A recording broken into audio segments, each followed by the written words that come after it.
4. Now look at Part 1. Part 1. There will be time for you to read the instructions and questions, and you will have a chance to check your work. All the recordings will be played once only, and you will hear a conversation between two people talking about insecticide.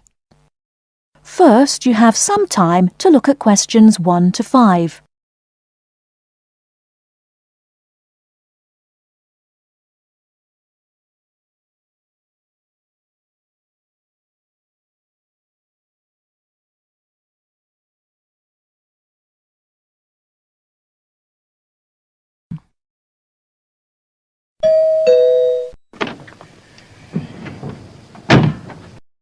Yes? Oh, good morning, madam. I'm from Pest Away Market Research. I'm doing consumer research in this area. I wonder if you'd mind telling me, do you use Pest Away in your home? Pest Away? Oh, the insecticide thing. Well, yes, as a matter of fact, I do. What do you use it for, madam? Fleas, ants, cockroaches, woodworm? Oh, cockroaches. This is an old house, you see, and we often get cockroaches in the kitchen. I tried scrubbing and disinfecting, but it didn't seem to do much good. And then I heard a commercial about Pest Away, so I thought I'd try that. Was that on TV? No, it was radio, one of those early morning shows. You heard it advertised on the radio? Fine. And you say you use it in the kitchen. Do you use it anywhere else in the house? In the bathroom, say? Oh, no. We've never had any trouble anywhere else. We get the odd wasp in the summer sometimes, but I don't bother about them. It's the cockroaches I don't like. Nasty, creepy, crawly things. And you find Pest Away does the trick? Well, yes, it's quite good. It gets rid of most of them. How long have you been using it, madam? Oh, let's see. About 2 years now, I think. About 2 years. And how often do you find you have to spray? Oh, I give the kitchen a good spray round the skirtings and under the stove, you know, about every 6 weeks. Every 6 weeks or so, I see. Before you hear the rest of the conversation, you have some time to look at questions 6 to 10.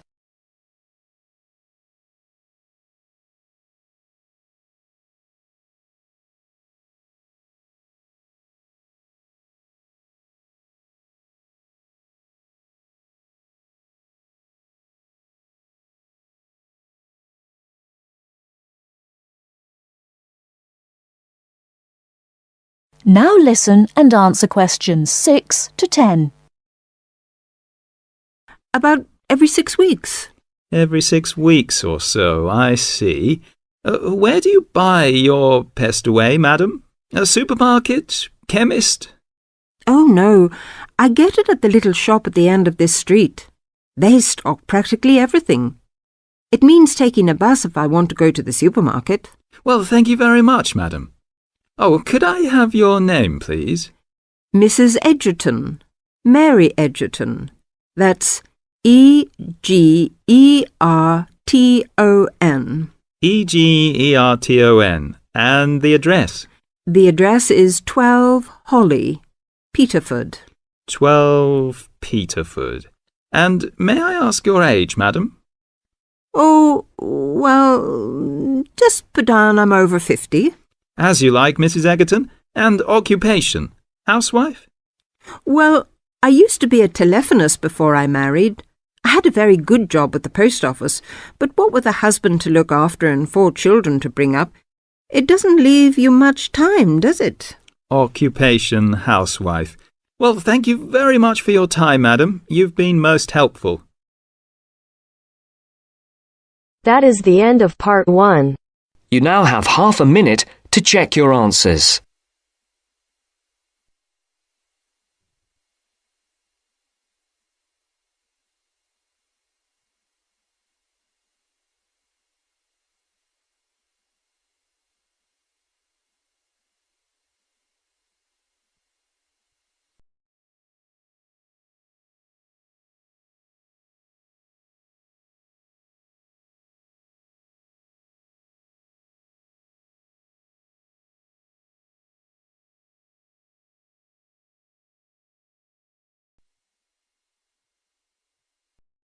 Part 2. You are going to hear an interviewer who is interviewing Alan. He made a great discovery of Mungo National Park. First, look at questions 11 to 15.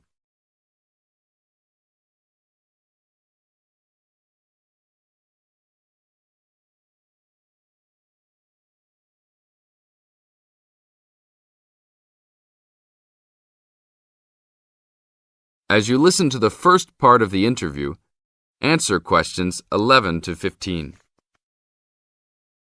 An event occurred in 1996 over a period of 3 days that attracted considerable attention at the time and led to a new find in Mungo National Park, which is the focal point of the Willandra Lakes World Heritage Area in New South Wales, Australia.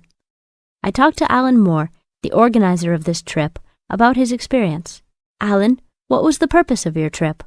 Well, as you know, I love the outback and lead tours of people wanting to go into more remote parts of the country. However, I thought it was time for me too to have a holiday. So I packed up my family and we went to Mungo National Park. Why did you choose this location? It holds a record of Aboriginal life stretching back over 40,000 years.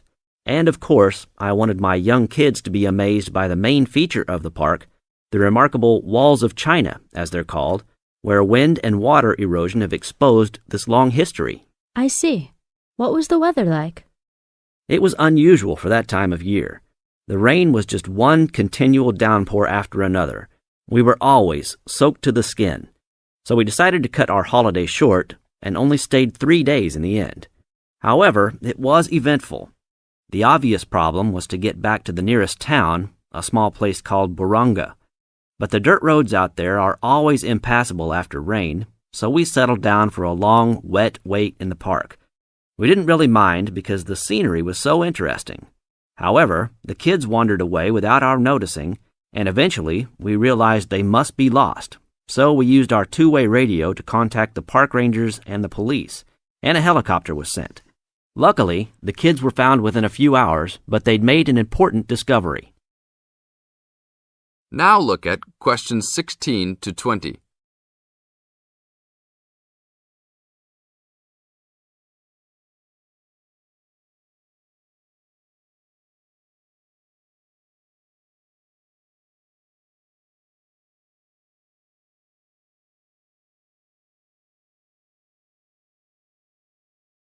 As the talk continues, answer questions 16 to 20.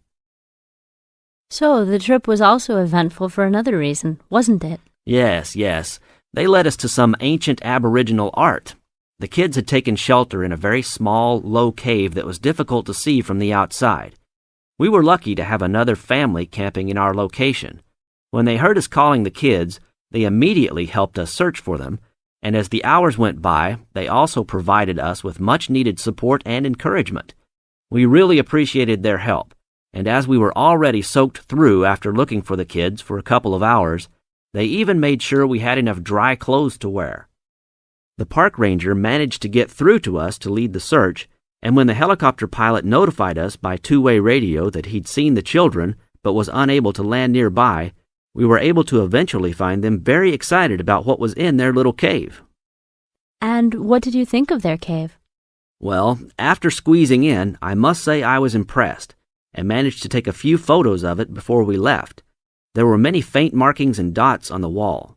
It was difficult to tell what they represented because they were so small, but people from the museum who have since visited there said the markings were similar to some other findings in the area, and later confirmed they were very old. Although it's now a protected site, the children like to call it their cave, and are allowed to visit it when a ranger can go with them. Thank you, Alan.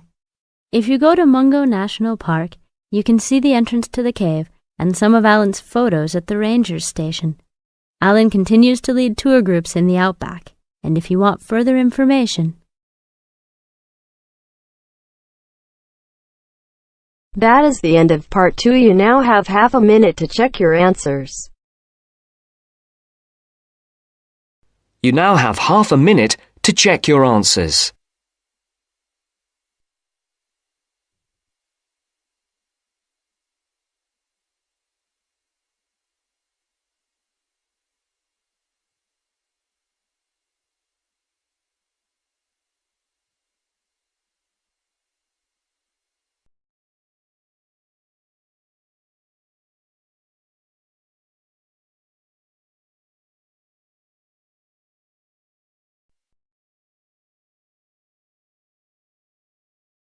Now turns to part 3.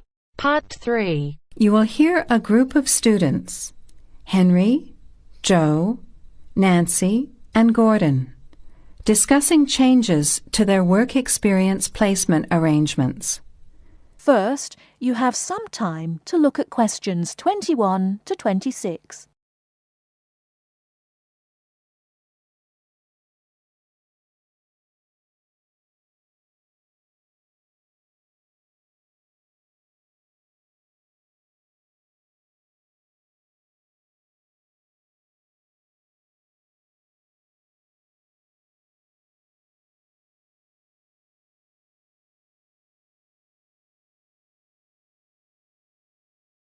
Now listen carefully and answer questions 21 to 26.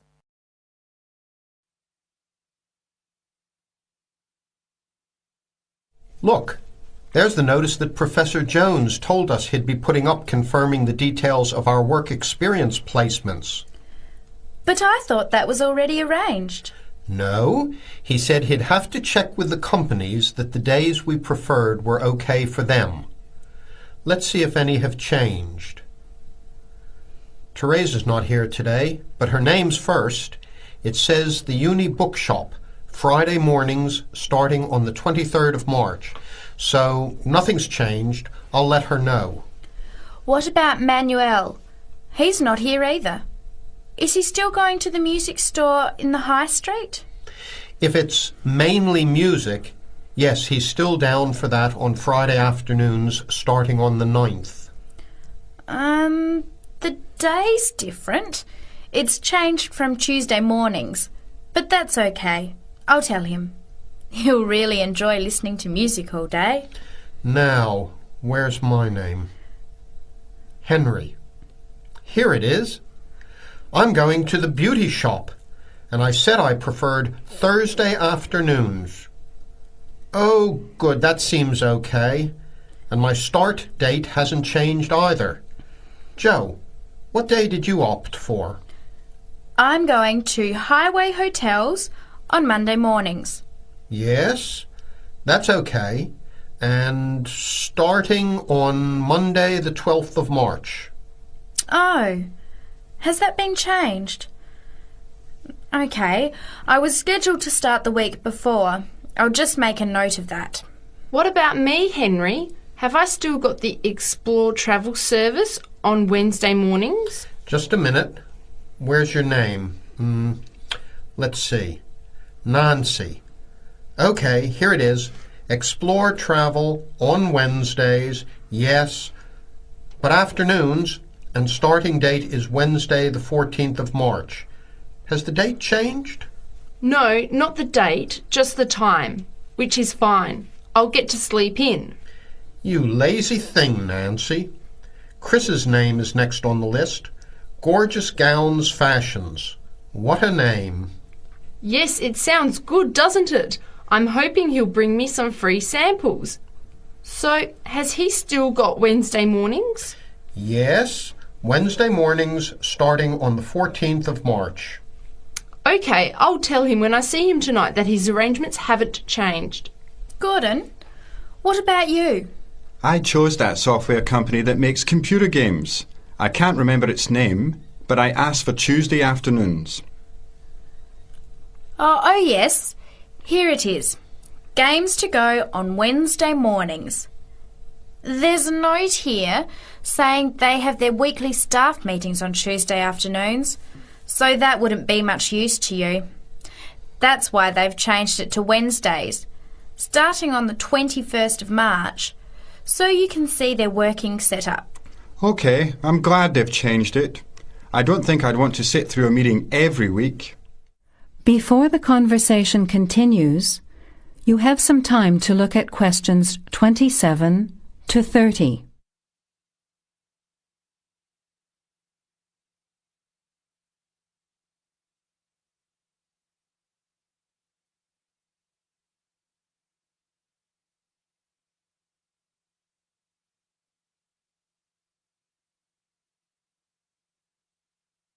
Now, as the conversation continues, answer questions 27 to 30. Can someone remind me what time we have to get to our placement in the afternoons? It says here, mornings start at 9 a.m. and afternoon sessions at 1 p.m. Oh, that's a shame. I thought Professor Jones was going to change it to 9:30 a.m. and 1:30 p.m. Yes, he did say that he'd try to make it later, but obviously that wasn't possible. By the way, just in case, what happens if we're ill or something and can't make it? Do we phone the college or the place we're going to? I think we have to phone the company first and then the college. Didn't you get the information sheet about work experience at our last seminar? No, I missed it because I had to go to the dentist. What else did it say? Well, we have to do a total of 24 hours altogether. So if we miss one of the arranged sessions, we have to organise another time to make up the hours. And he gave us details of the presentation we have to give about our work experience. Oh, really? What do we have to do? In week 10, we each have to give a presentation to the class about the company we've been with. It's 30% of our final mark for this subject, so it's going to be a lot of work. Yes, he's expecting us to do a lot of research while we're there so that we can outline the history of the company, its management structure, number of employees, other branches, etc.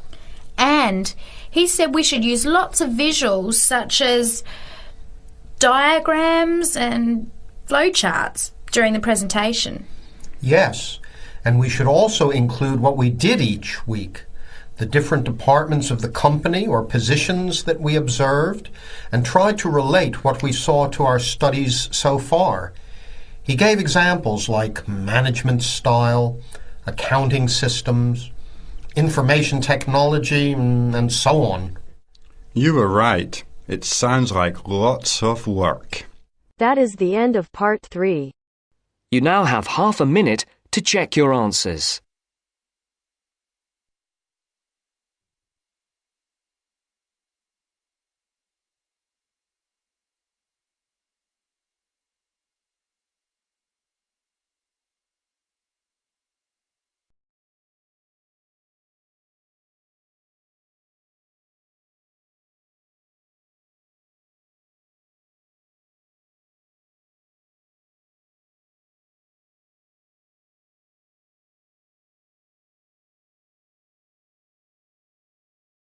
You are going to hear the first part of a lecture on American culture and American customs.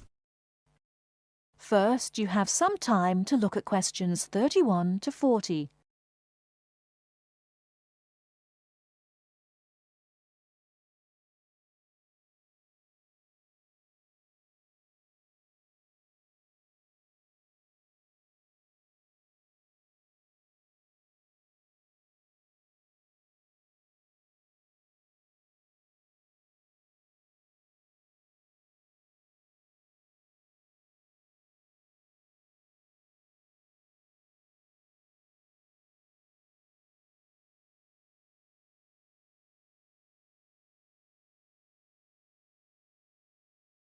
Now, listen carefully and answer questions 31 to 40.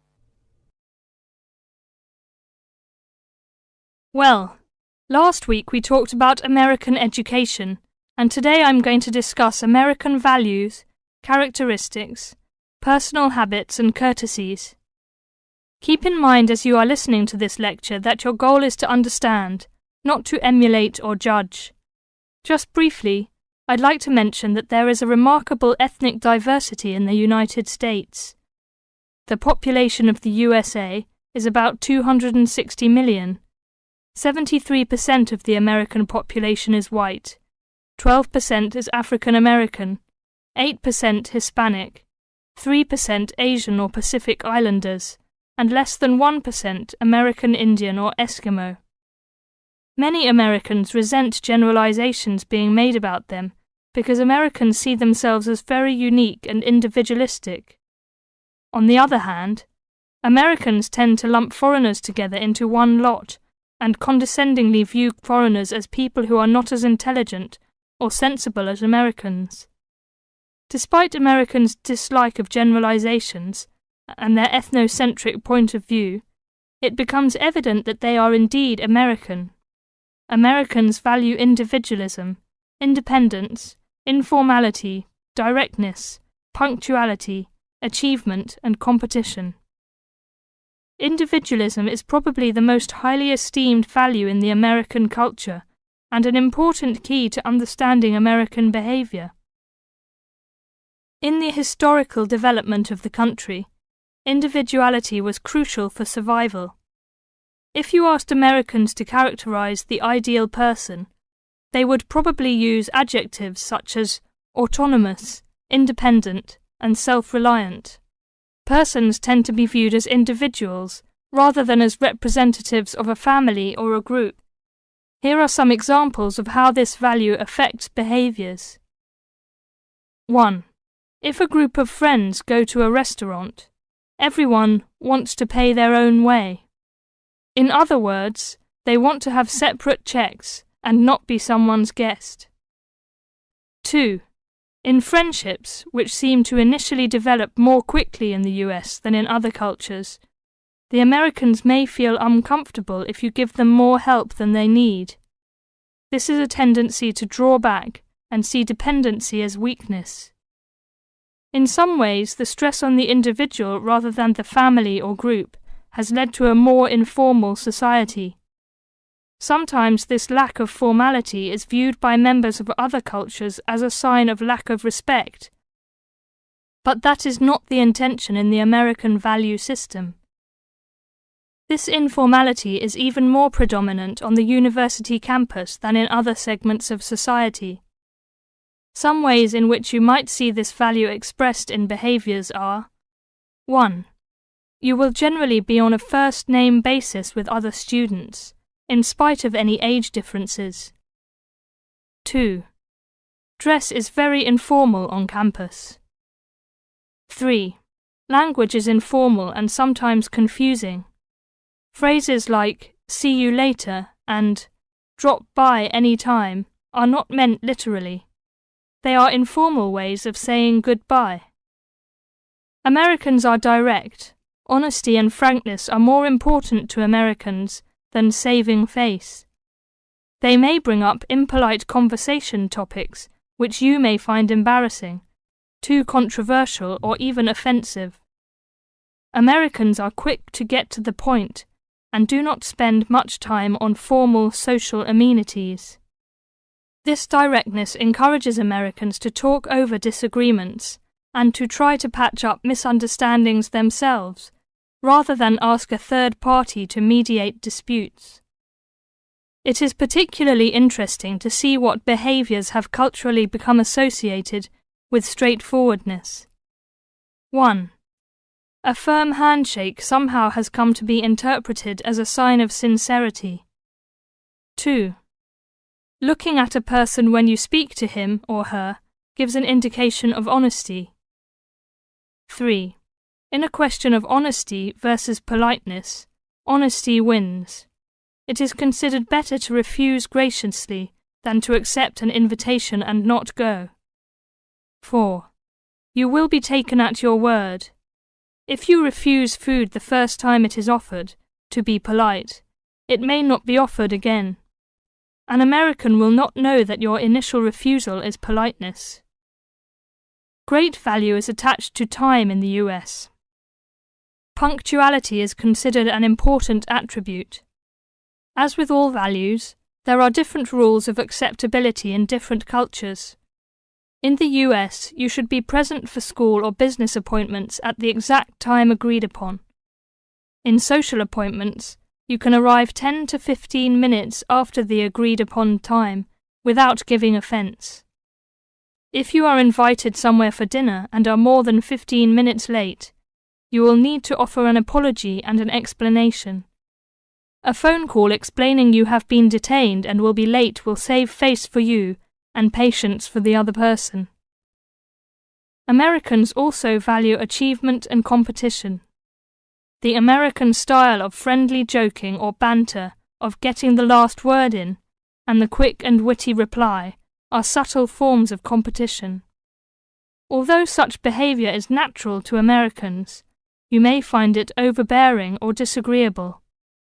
Americans are obsessed with records of achievement in sports, and sports awards are often displayed in their homes. Also, sometimes books and movies are judged not so much on quality, but on how many copies are sold, or on how many dollars of profit are realized. That is the end of part 4. You now have half a minute to check your answers.